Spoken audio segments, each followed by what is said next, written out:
Good morning students. Today class algebra example 3.12 பார்க்க போறோம். அதுல வந்து பாத்தீங்கன்னா find the LCM of the following.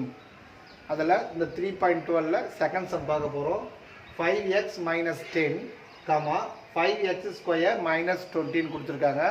சரிங்களா? இது क्वेश्चन இருக்கு. இந்த क्वेश्चन எழுதிருக்காங்க பாரு. அதனால தான் அந்த क्वेश्चन படிச்சாச்சு. இப்போ என்ன பண்றோம் பாருங்க.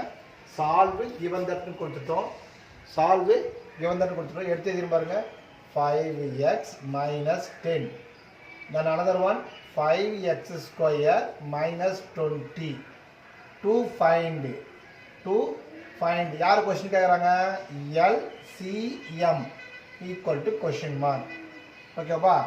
So 5x minus 10 எந்த மாதிரி பிரிக்கலாம்னா ஃபேக்டர் காரணி பொறுத்துறோம்.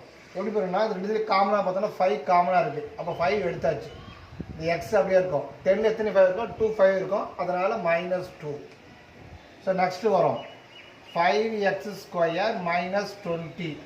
ஓகேவா? இதுல நம்ம காமனா இருக்கு 5 காமனா இருக்கு. அப்ப 5 எடுத்தாச்சு. x square. ஓகேவா? 20 ல எத்தனை 5 இருக்கு? 4 5. அதனால 4 னு போட்டேன். ஓகேவா? இது இன்னும் மறுபடியும் நம்மளால பிரிக்க முடியும். அதனால பிரிக்க தன்மை இருக்கு. ஸோ அந்த 5 அப்படியே வச்சுக்கினா இதை வந்து எக்ஸ் ஸ்கொயர் மைனஸ் 2 ஸ்கொயர்னு பிரித்தேன். ஓகேவா? நமக்கு தெரியும் therefore a square minus B square formula என்ன?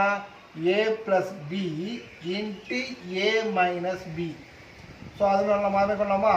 அப்படின்னா வரைக்கும் 5 into x minus 2 into x plus 2.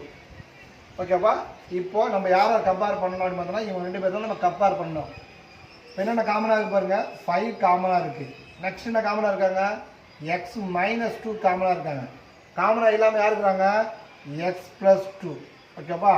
இவங்க யார் பார்த்தோம்னா கேட்ட கொஸ்டின் கேட்டிருக்காங்க LCM. therefore LCM answer 5 into x minus 2 into x plus 2.